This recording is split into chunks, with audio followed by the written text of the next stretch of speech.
சரி, இந்த ஓபிட்டலை நீங்கள் தமிழ்ல ஓபிட்டல் என்று எழுதலாம். அநேகமாக அப்படித்தான் எழுதி கொண்டிருக்கிறோம்.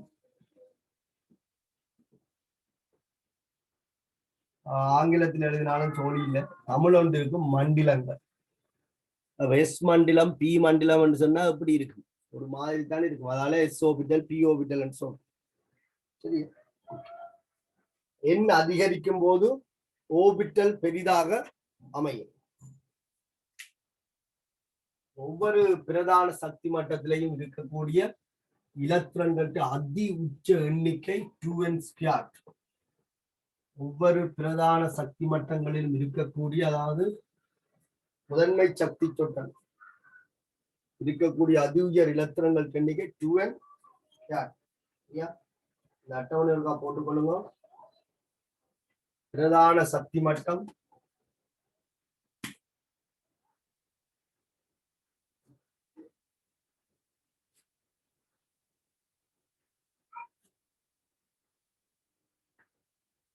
இலத்திரங்கள் எண்ணிக்கை.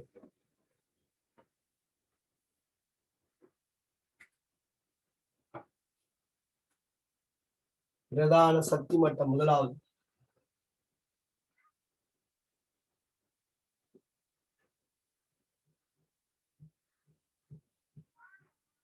எண் சரியா? அதி உயர் இலத்திரன்களின் எண்ணிக்கை.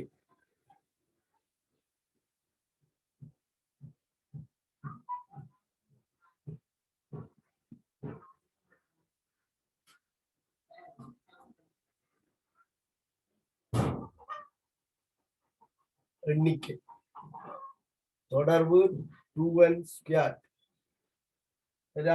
இங்கால எண்ணிக்கையை டோட்டலா போட்டுக் கொள்வோமா? தொடர்பு இருக்கும் எண்ணிக்கை.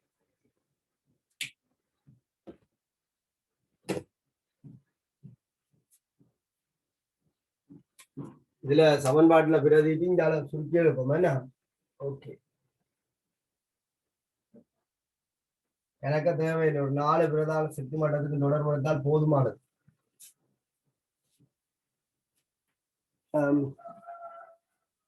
என் சமன் 1.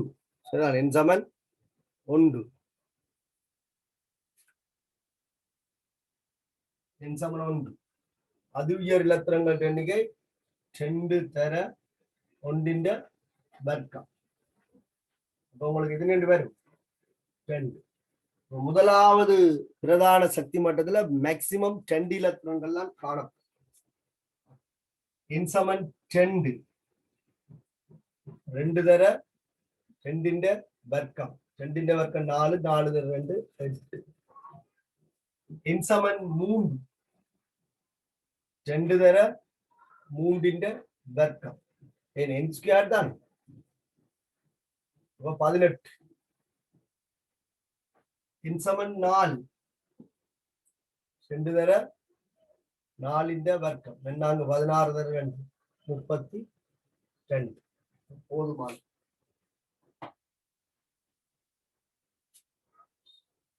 சரி, க்ளோஸ் பண்ணிக்கொள்ளுங்க.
சரியா? இதை நான் உங்களுக்கு போட்டிருக்கேன், நோட் பண்ணிக்கொள்ளுங்க. அடுத்த சக்தி சொட்டன்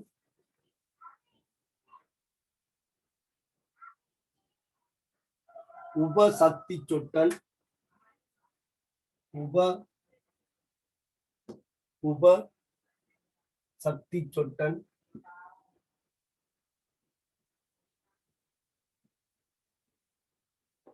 உபசக்தி சொட்டன் அல்லது கோண உந்த சக்தி சொட்டன்.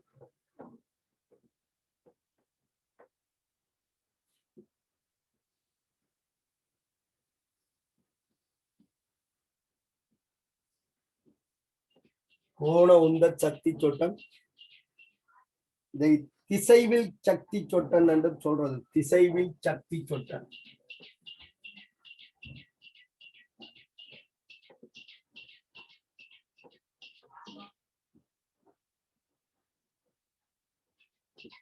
திசைவில் சக்தி சொட்டன் அப்படின்னு நாங்க சொல்லிக் கொள்வோம்.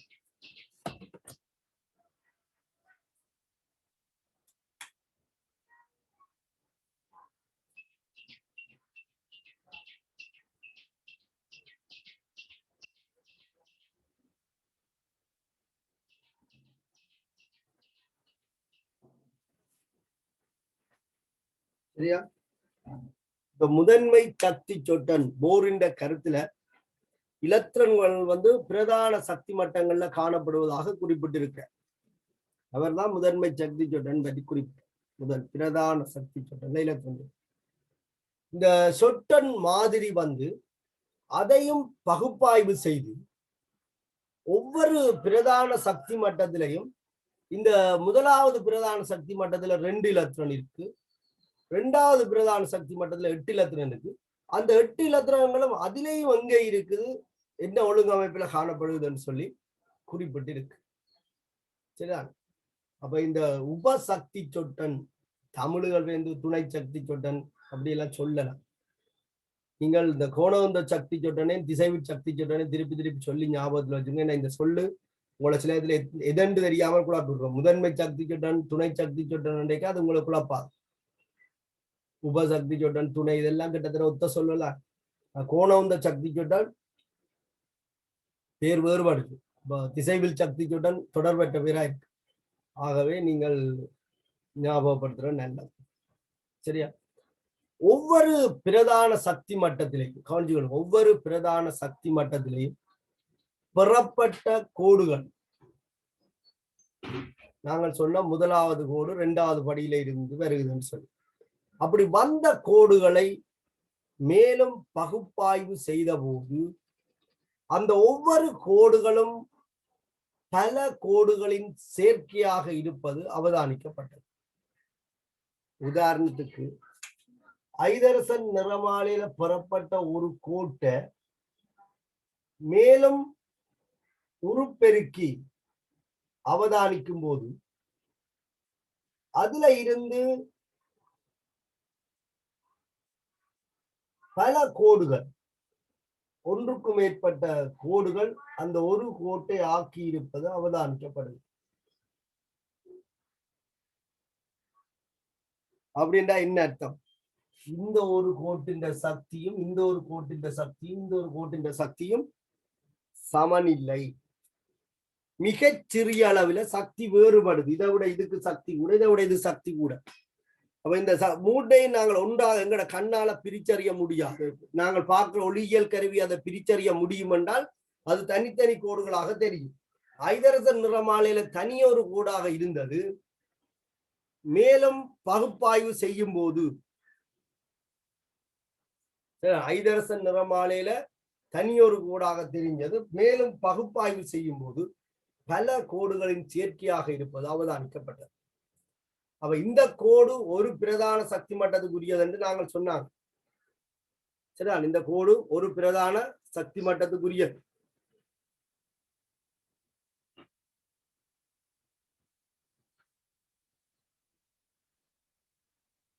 இந்த ஒவ்வொரு கோடும் ஒவ்வொரு பிரதான சக்தி மட்டத்துக்கு உரியது. ஐதர்சன் நிறமாலையில புறப்பட்ட ஒவ்வொரு கோடும் ஒவ்வொரு பிரதான சக்தி மட்டத்துக்குரிய. அப்ப அதை நாங்கள் பகுப்பாய்வு செய்யும் போது அது ஒன்றுக்கு மேற்பட்ட கோடுகளை கொண்டிருக்கின்றது என்பது அந்த ஒவ்வொரு பிரதான சக்தி மட்டத்திலேயும் சக்தி வேறுபட்ட சில தானங்கள் இருப்பதற்கு ஆதாரமாக காணப்படுகிறது. சொல்ல வார விலங்குதான். ஒரு கோடு மாதிரி தெரிஞ்சதை பகுப்பாய்வு செய்து பார்க்க ஒன்றுக்கு மேற்பட்ட கோடுகளாக அவதானிக்கப்படுது. ரெண்டா என்ன அர்த்தம்? எல்லா கோட்டுக்கும் ஒரே அளவு சக்தி தாண்டல் இருந்திருந்தால் அதெல்லாம் ஒன்றுக்கு மேலே ஒன்று விழுந்திருக்க வேண்டும். அங்க இடவழி வருது, சக்தி கூடின திசை ஒன்று வருது என்பதால அங்க சக்தி கூடின திசை ஒன்று வருது என்பதால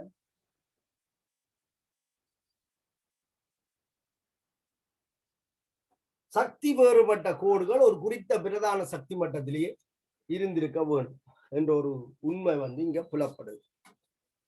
குறித்த ஒரு பிரதான சக்தி மட்டத்திலேயே வேறுபட்ட சக்தியை கொண்ட சந்தர்ப்பங்கள் காணப்படுகிறது. சரியா? அப்ப இதுகளை தான் உபசக்தி சொட்டன் அல்லது உபசக்தி மட்டம் அல்லது கோண உந்த சக்தி சொட்டன் என்று சொல்றோம். இப்ப நாங்கள் பிரதான சக்தி மட்டம் என்று சொல்றத முதன்மை சக்தி சொட்டன் என்று சொல்வதை போல உபசக்தி சொட்டனை உபசக்தி மட்டம் என்று சொல்லலாம். இந்த உபசக்தி மட்டம் ஒவ்வொரு பிரதான சக்தி மட்டத்திலையும் இருக்கும். முதலாவது பிரதான சக்தி மட்டத்திலே, இரண்டாவது பிரதான சக்தி மட்டத்திலே, மூன்றாவது பிரதான சக்தி மட்டத்திலே இது காணப்படும். சரிதானே? அப்ப போரின் கருத்தில ஒவ்வொரு பிரதான சக்தி மட்டத்திலையும் இலத்திரங்கள் இருப்பதாக குறிப்பிடப்பட்டிருக்கு. ஆனால் அதையும் நாங்கள் ஆய்வு செய்யும் போது ஒவ்வொரு பிரதான சக்தி மட்டத்திலையும் சக்தி வேறுபட்ட உபபிரிவுகள் காணப்படுவது அவதானிக்கப்பட்டது. இதுகளை நாங்கள் உபசக்தி மட்டங்கள் அப்படி சொல்லிக்கொள்றோம். என்னன்னு சொல்லிக்கொள்றோம்?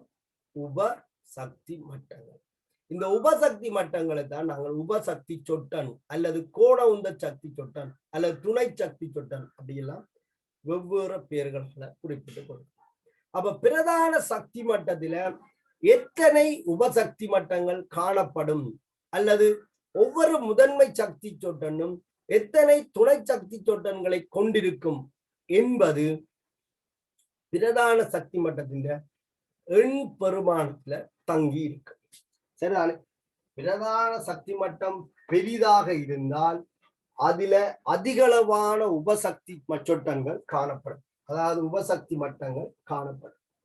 பிரதான சக்தி மட்டம் சிறிதாக இருந்தால் அதுல இருக்கிற உபசக்தி மட்டங்கள் எண்ணிக்கையும் சிறிவாக இருக்கும். உதாரணத்துக்கு ஒரு சிறிய வீட்டில உள்ள அறைகளின் எண்ணிக்கை குறைவாக இருக்கும். பெரிய வீடு என்று சொன்னால் அங்கே அறைகளின் எண்ணிக்கை உயர்வாக இருக்கும். வீட்டின் சைஸ் பெரிதாகும் போது அங்க உள்ள அறைகளின் எண்ணிக்கையும் அதிகரிக்க வாய்ப்பு இருக்கு. அதுபோலதான் பிரதான சக்தி மட்டம் அதிகரிக்கும் போது அங்க இருக்கிற உபசக்தி மட்டங்களும் அதிகரிப்பதை பார்க்கலாம். அப்ப ஒவ்வொரு பிரதான சக்தி மட்டத்திலையும் எத்தனை உபசக்தி மட்டங்கள் காணப்படும் என்பது அந்த பிரதான சக்தி மட்டத்தின் எண்ணிக்கைக்கு சமனாக இருக்கு.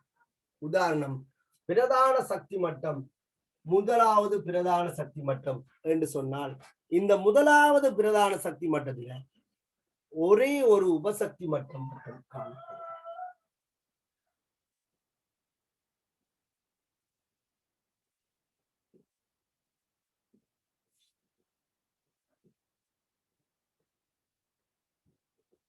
ஒரே ஒரு உபசக்தி மட்டம் மட்டும் காணப்படும்.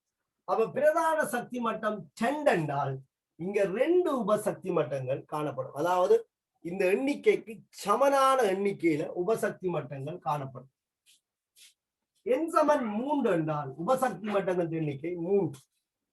எண் சமன் 4 என்றால் உபசக்தி மட்டங்கள் எண்ணிக்கை 4 சொல்ற விளங்குதா? ஒவ்வொரு பிரதான சக்தி மட்டமும் உபசக்தி மட்டங்களை கொண்டிருக்கும். ஒவ்வொரு பிரதான சக்தி மட்டங்களும் உபசக்தி மட்டங்களை கொண்டிருக்கும். அங்க இருக்கிற உபசக்தி மட்டங்களின் எண்ணிக்கை பிரதான சக்தி மட்டத்தின் எண்ணிக்கைக்கு சமனாக இருக்கும். இப்ப 5வது பிரதான சக்தி மட்டத்துல எத்தனை உபசக்தி மட்டங்கள் காணப்படும் என்றால் 5 என்று சொல்லிக்கோ. 5வது பிரதான சக்தி மட்டத்துல எத்தனை உபசக்தி மட்டங்கள் காணப்படும் என்றால் அதை நாங்கள் 5 என்று குறிப்பிடலாம். சொல்ற விளங்குதானே? ஓகே. அப்ப இப்ப இதுல இருந்து நீங்க விளங்க வேண்டிய விஷயம் என்னென்றால், போர் சொன்னது போல இலத்திரங்கள் பிரதான சக்தி மட்டத்துல இருக்கு, சரி, அதுலயும் எங்க இருக்குது என்பது நாங்கள் அதை பகுப்பாய்வு செய்து பார்க்கும் போதுதான் தெரியும். சரியா? வெளியில இருந்து பார்ப்பவர்களுக்கு வீட்டுல இருக்கிற மாதிரி இருக்கு. அந்த வீட்டிலையும் சக்தி கூடின ரூம்கள் இருக்கலாம், சக்தி வேறுபட்ட ரூம்கள் என்ன செய்யும் இருக்கும். அப்ப அதுகளை நாங்கள் கருத்துல கொள்றதா இந்த கோண உந்த சக்தி சொட்டன். இந்த கோண உந்த சக்தி சொட்டன் பிரதான சக்தி மட்டத்தின் எண்ணிக்கையில தங்கி இருக்கு. கோண உந்த சக்தி சொட்டன் பிரதான சக்தி மட்டத்தின் எண்ணிக்கையில தங்கி இருக்கும். சரியா? இதுதான் ஓபிட்ட வடிவத்தை வரையறுக்குது. கோண உந்த சக்தி சொட்டத்தின் எண் பெருமானம் ஓபிட்டலின் வடிவத்தை வரையறுக்குது. அப்ப ஒரு பிரதான சக்தி மட்டத்தில் இருக்கிற உபசக்தி சொட்டங்கள் எண்ணிக்கை 0 உள்ளடக்கி n-1 இருக்கு. இதை நாங்கள் L என்று குறிப்பிடுவோம். உபசக்தி சொட்டனுக்கு என்ன குறியீடு கொடுத்து நாங்கள் L. இந்த L என்பது 0 உள்ளடக்கி n-1 இருக்கு. அப்ப இந்த கோண உந்த சக்தி சொட்டன் எங்களுக்கு ஓபிட்டலை தரும். கோண உந்த சக்தி சொட்டன்ல இருந்து என்ன எடுக்கலாம்? ஓபிட்டல் வடிவத்தை எடுக்கலாம். கோண உந்த சக்தி சொட்டன் ஓபிட்டலின் வடிவத்தை வரையறுக்கும். இதை நாங்கள் எளிமையாக விளங்கிக் கொள்வதாக இருந்தால், இந்த L என்பது ஒரு ஓபிட்டலை குறிக்கின்ற ஒரு சீக்ரெட் கோட். இந்த Lக்கு இலக்கங்கள் இருக்கு. இந்த இலக்கங்கள் உபசக்தி மட்டங்களை டினோட் பண்ணும். அந்த இலக்கம் எதுக்கு சமன் என்றால் 0 உள்ளடக்கி n-1க்கு சமனாக இருக்கு. அப்ப முதலாவது பிரதான சக்தி மட்டத்துல இருக்கக்கூடிய கோண உந்த சக்தி சொட்டன்கள் L வந்து 0, n-1ம் 0 தானே. ஆகவே அது L சமன் 0 மட்டுமே இருக்கு. L சமன் 0 என்று சொல்லப்படுகின்ற இந்த எண் பெருமானம் ஓபிட்டலின் வடிவத்தை குறிப்பிடும். கோளம், அதாவது எஸ் ஓபிட்டலை டினோட் பண்ணும். L சமன் 1, n சமன் 1 முதலாவது பிரதான சக்தி மட்டம் என்று சொன்ன L சமன் 1 என்று சொன்னால் அது கோள வடிவமான எஸ் ஓபிட்டலை சுட்டி நிற்கும். அப்ப 2வது பிரதான சக்தி மட்டத்தில் இருக்கிற உபசக்தி மட்டங்கள் எண்ணிக்கை 2. அங்க Lக்கு வரக்கூடிய பெருமானங்கள் 0 உள்ளடக்கி n-1. அப்ப n சமன் 2. ஆகவே Lக்கு 0 என்ற ஒரு பெருமானமும் வரும், Lக்கு 1 என்ற ஒரு பெருமானமும் வரும். 0 என்னத்தை சுட்டி நிற்கும்? எஸ் ஓபிட்டல் கோள வடிவத்தை சுட்டி நிற்கும். அதாவது எஸ் ஓபிட்டல் வடிவத்தை குறிக்கும். L சமன் 1 என்பது L சமன் 0 என்பது எஸ் ஓபிட்டலை சுட்டி நிற்கும். L சமன் 1 என்பது பி ஓபிட்டலை சுட்டி நிற்கும். அப்ப 2வது பிரதான சக்தி மட்டத்துல 2 ஓபிட்டல்கள் இருக்கு. ஒன்று எஸ் ஓபிட்டல், எஸ் உபசக்தி மட்டம். 2 ஓபிட்டல் இல்ல, 2 உபசக்தி மட்டம் இருக்கு. ஒன்று எஸ் உபசக்தி மட்டம், மற்றது பி உபசக்தி மட்டம். சரிதானே? இந்த பி உபசக்தி மட்டத்துல 3 பி ஓபிட்டல்கள் காணப்படும். அதிண்ட வடிவம் ஏற்கனவே சொல்லியிருக்கோம், டம்பல். அப்ப n சமன் 3 இருந்தால் இந்த எல்லுக்காக எடுக்கக்கூடிய பெருமானங்கள் n சமன் 3 இருந்தால் எல்லுக்காக எடுக்கக்கூடிய பெருமானங்கள் 0 உள்ளடக்கி n-1 இருக்கு. 0 உள்ளடக்கி n-1 காணப்படும். n சமன் 3 என்றால் எல்லுக்கு சாத்தியமான பெருமானங்கள் 0 உள்ளடக்கி n-1. அப்ப எல்லுக்கு என்ன பெருமானம் வரும்? L 0 வரும்.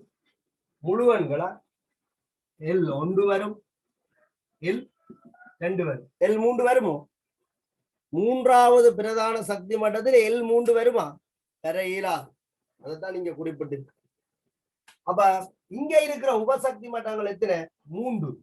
எல் பூஜ்ஜியம் எதை டினோட் பண்ணும்? எஸ் உபசக்தி மட்டத்தை டினோட். எல் ஒன்று பி உபசக்தி மட்டத்தை டினோட் பண்ணும். அப்ப எல் ரெண்டு என்னத்தை டினோட் பண்ணணும்? டி உபசக்தி மட்டத்தை. இப்படியே நீங்க எல்லுக்கு மூன்று எங்கேயாவது வந்தால் அது பி உபசக்தி மட்டத்தை டினோட் பண்ணும். உதாரணத்துக்கு நாலாவது பிரதான சக்தி மட்டத்தை பார்த்தீங்கன்னா உங்களுக்கு தெரியும். சரியா? அப்ப ஒவ்வொரு பிரதான சக்தி மட்டத்திலும் இருக்கக்கூடிய உபசக்தி மட்டங்களின் எண்ணிக்கை அந்த எண்ணில தங்கி இருக்கும். பிரதான சக்தி மட்டம் சின்னனா இருந்தால் அதுல இருக்கிற உபசக்தி மட்டங்கள் எண்ணிக்கையும் சின்னனாக இருக்கும். எல்லுக்கு சாத்தியமான பெருமானங்கள் பூஜ்ஜியத்தை உள்ளடக்கி n-1 என்று சொல்லப்படுகின்ற முழு எண் பெருமானங்கள். அப்ப முதலாவது பிரதான சக்தி மட்டம் பூஜ்ஜியம் மட்டும்தான் இருக்கும். பூஜ்ஜியம் எல் சமன் பூஜ்ஜியம் என்பது எஸ் ஓபிட்டலை குறிக்கும், எஸ் உபசக்தி மட்டத்தை குறிக்கும். சரிதானே? தலையங்கம் போட்டு உபசக்தி தொட்டல் அல்லது கோண உந்த சக்தி தொட்டல் சொல்லி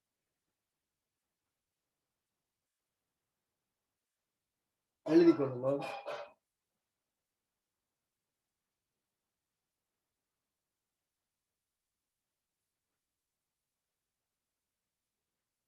இங்க ஒரு உபசக்தி மட்டம் SPD என்று சொல்லப்படுகின்ற எழுத்துக்களால குறிப்பிடப்படும். சரியா? இது F அடுத்த ஓடு F, SPD F. ஒவ்வொரு உபவோடும் எழுத்துக்களாய் குறிக்கும். இது முதலாவது சக்தி மட்டத்திலேயும் எஸ் உபவோடு இருக்கு, இரண்டாவது சக்தி மட்டத்திலேயும் எஸ் உபவோடு இருக்கு, மூன்றாவது சக்தி மட்டத்திலேயும் எஸ் உபவோடு இருக்கு. அப்ப எத்தனையாவது எஸ் உபவோடு என்பதை குறிப்பதற்காக அது அதிண்ட பிரதான சக்தி மட்டத்தின் எண்பெருமானத்தை கொண்டு குறிக்கப்படும். அப்ப 1s என்பது முதலாவது பிரதான சக்தி மட்டத்தில் உள்ள உபசக்தி மட்டத்தை குறிக்கும். 2s என்பது இரண்டாவது பிரதான சக்தி மட்டத்தில் உள்ள எஸ் உபசக்தி மட்டத்தை குறிக்கும். 3s என்பது மூன்றாவது பிரதான சக்தி மட்டத்தில் உள்ள எஸ் உபசக்தி மட்டத்தை குறிக்கும். அப்போ ஒரு உபசக்தி மட்டம் ஒரு எண்ணாலையும் ஒரு இலக்கத்தாலையும் குறிப்பிடப்படும். சரிதானே? உபசக்தி மட்டம் ஒரு எண்ணாலையும் ஒரு இலக்கத்தாலையும் குறிப்பிடப்படும். இப்ப தலையங்கம் போட்டிருப்பீங்க, எழுதி கொடுப்போம்.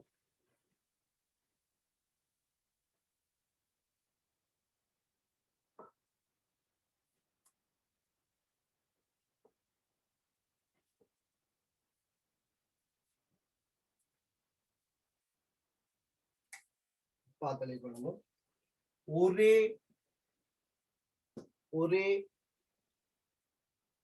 எண் சிமோலன் எண் மற்றும் ஒரே எண் மற்றும் எல்லின் பெருமானங்களுக்கு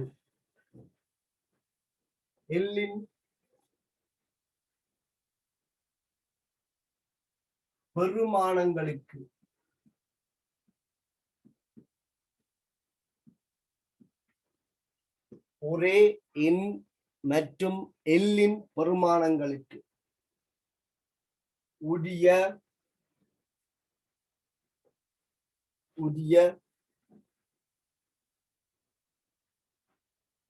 ஓபிட்டலின் தொடையானது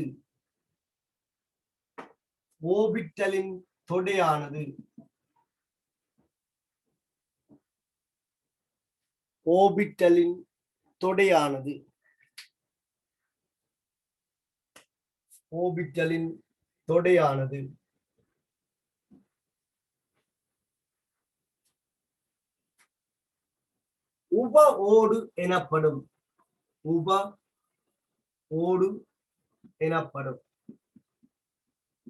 உபசக்தி மட்டத்தை தான் உப ஓடு என்றது. முதலான சக்தி மட்டத்தை பிரதான ஓடு என்று சொல்றது இது உப ஓடு எனப்படும். இதுக்கு இன்னொரு பேர் இருக்கு, உபசக்தி மட்டம்.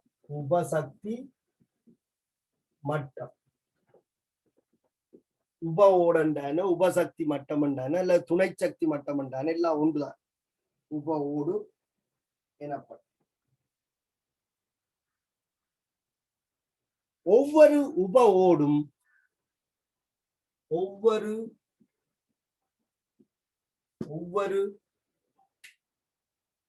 உப ஓடும் ஒவ்வொரு உப ஓடும்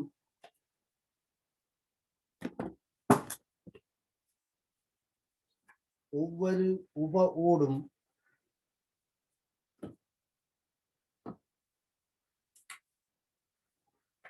ஒரு எண்ணினாலும் ஒரு எண்ணினாலும்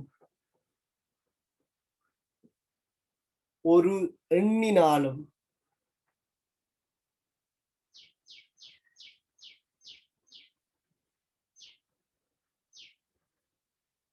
ஒவ்வொரு உப ஓடும் ஒரு எண்ணினாலும்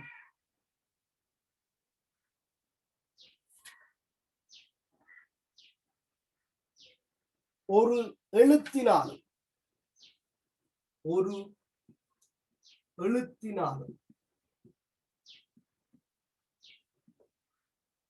எழுத்தினாலும்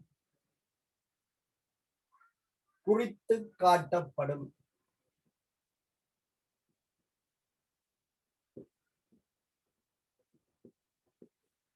ஒரு எண்ணினாலும் ஒரு எழுத்தினாலும் குறித்து காட்டப்படும்.